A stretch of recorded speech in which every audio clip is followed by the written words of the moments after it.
Okay, so we're going to get right back into the image because the video came to an end. But we see that image was made in the image of, it's like something photographed, painted, sculptured, or otherwise made visible.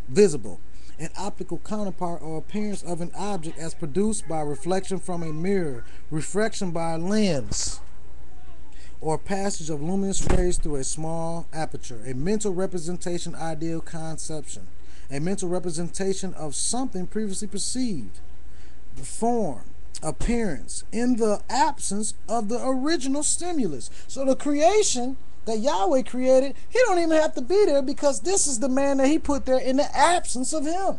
So the real true creation of the first man on the planet was Yahweh himself, which he's going to make a nation out of himself after Abraham.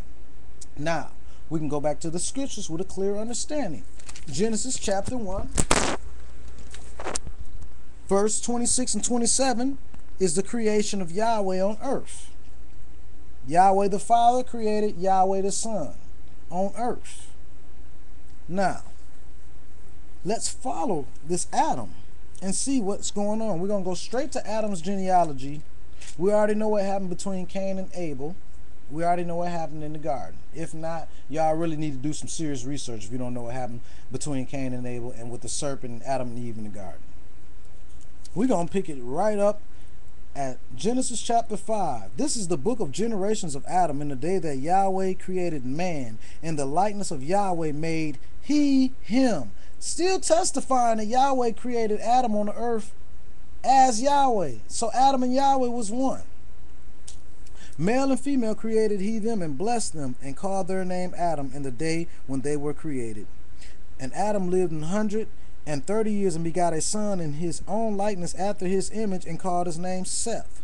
Okay, we're going to run straight on down the children's genealogy. I'm not going to be doing nothing but reading from children's genealogy. Right now I'm picking up at chapter 5 of Genesis. So Adam had Seth. Seth had Enos. Enos had Canaan. Canaan had Mahalalel. Mahalalel had Jared. Jared had Enoch. Enoch had Methuselah. Methuselah had Lamech. And Lamech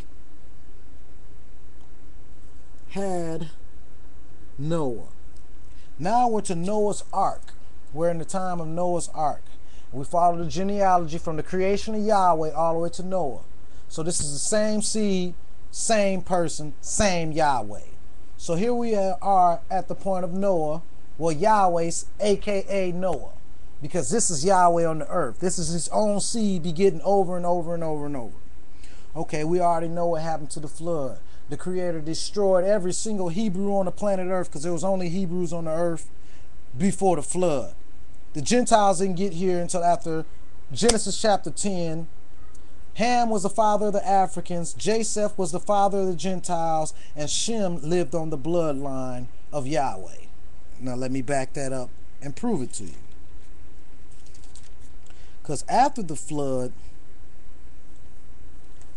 and when the waters receded, and Shem and Japheth took, okay, and Ham, okay, we're going to pick it right up. These are the three sons of Noah, and of them was the whole earth overspread. And Noah began to be a husbandman, and he planted a vineyard, and he drank of the wine, and was drunken, and he was uncovered within his tent. And Ham, the father of Canaan, saw the nakedness of his father, and told his two brothers without. Not to teach y'all too much stuff, but when a man sees the nakedness of another man's nakedness, that's just not looking at him naked. Look it up and do your research. Leviticus chapter 18, lawful and unlawful marriages. When you see another man's nakedness, that means you have just laid with his wife. Now, back to Genesis chapter 9, verse 22. You do your own research on Leviticus. And Shem and Japheth took a garment and laid it upon both their shoulders and went backward and covered the nakedness of their father. And their faces were backward, and they saw not their father's nakedness. And Noah awoke from his wine and knew what his younger son had done unto him.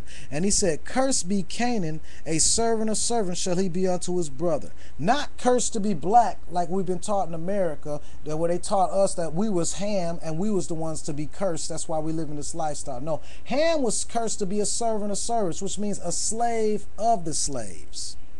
And he said, Blessed be Yahweh God of Shem, and Canaan shall be his servant. Yahweh shall enlarge Japheth, and he shall dwell in the tents of Shem, and Canaan shall be his servant. So we see who lives on the bloodline of Yahweh. It was Shem. That's why Noah gave all praise and glory to who? The Lord God of Shem, who is Yahweh, who is to live on the genealogy of Yahweh. So now we're going to take it right to Shem's genealogy, because we're not worried about the rest of the people's genealogy. We're trying to still get to the point of the two children separated from the womb. These are the generations of Shem. Shem was 100 years old and begot Arphaxad 2 years after the flood. And Shem lived after he begot Arphaxad 500 years and begot sons and daughters. Arphaxad begot Salah. Salah begot Eber. Eber begot Peleg. Peleg begot Reu. And Reu begot Sherug. Sherug begot Nahar. Nahar begot Terah.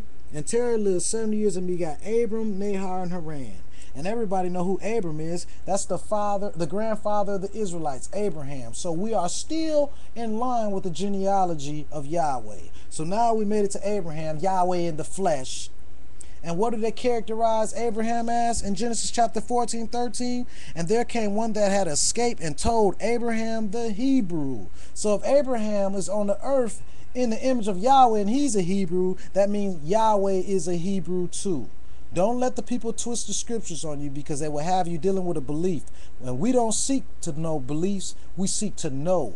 We seek the truth. The definition of truth is actuality, reality, knowledge backed up by facts, indisputable facts. If I tell you I can do 5 flips and land on my feet, I might get you to believe I can do the 5 flips and land on my feet, but you don't actually know until you actually do the test and see the facts for yourself.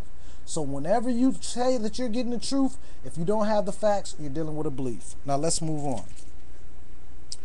Now we're still following Shem's bloodline down. We traced it actually from Adam.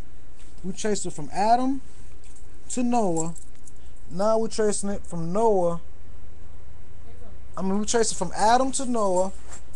Noah's son Shem lived on a gen line. Then we traced it from genealogy line. Then we traced it from Shem to Abraham, the grandfather of the Israelites. And we just seen that Abraham is a Hebrew, and he is Yahweh in the flesh, according to Genesis chapter 1 verse 26 and 27, which says that, and God Yahweh created man in his own image, and the image and likeness of God Yahweh created he him. So we're still dealing with the creation of he, him, which is Abraham, which is Yahweh in the flesh, is the son, Yahweh the Father, who is the head of the nation to come.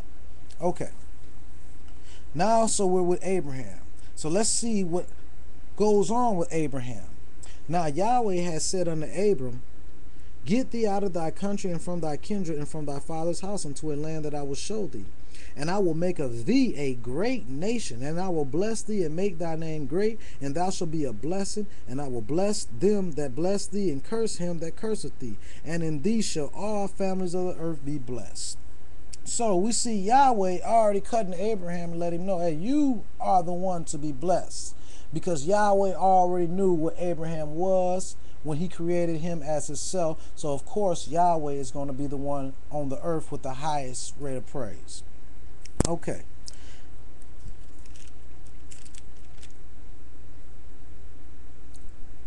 And Yahweh said unto Abraham, Genesis chapter 13 verse 14, and Yahweh said unto Abraham, after that Lot was separated from him, Lift up now thine eyes, and look from the place where thou art northward and southward and eastward and westward. For all the land which thou seest, to thee will I give it, and to thy seed forever.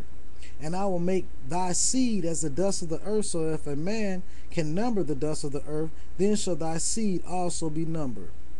Arise, walk through the land in the length of it and in the breadth of it, for I will give it unto thee.